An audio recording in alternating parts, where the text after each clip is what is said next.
Hey science lovers, it is Becky with Lab Rat Academy and I am hanging out in my front yard with my plant called the Bougainvillea. And this is so amazing and brilliant and bright and colorful, and there are some really amazing facts that you will be so amazed by.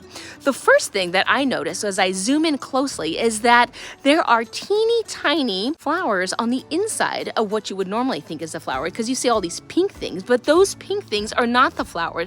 The inside is a white tubular flower, and the pink parts of it are something we call bracts. They're modified leaves that surround that internal flower right there. Bougainvilleas are also considered to be xerophytes. Xero meaning dry and phytes meaning plants. They are perfectly adapted to living in dry environments, which is great because I never water this plant, and you'll see how green it actually is. And that's fascinating because it has very waxy leaves, which keeps the moisture on the inside of the leaves, and they also have one single taproot that goes deep down into the soil so it can find whatever moisture it can find under the ground. Bougainvilleas are sometimes considered the chameleon plant because they come in so many different colors, like magenta and pink and purple and white and orange, and sometimes even variegated colors, which means they have different colors on one plant. But these colors are triggered by sunlight. You might notice that we don't have a lot of sun today,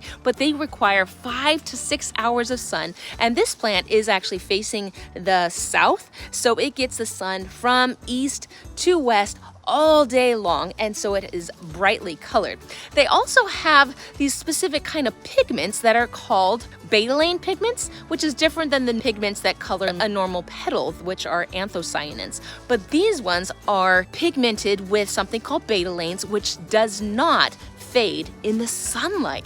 One of the things I don't like about these plants are these thorns. These are its defense mechanism against animals that might want to come and eat it, but it's definitely a defense mechanism against me because I don't like to prune this thing back because these are very pokey.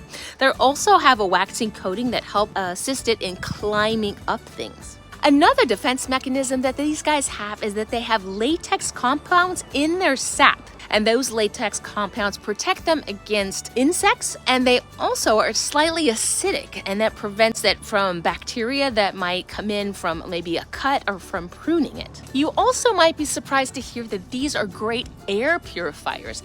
You probably already know that photosynthesis takes the carbon dioxide out of the air, but these guys also collect dust on their leaves, which purifies the air for us. Wow, science is so amazing. I hope you guys have a beautiful day. God bless. Bye-bye.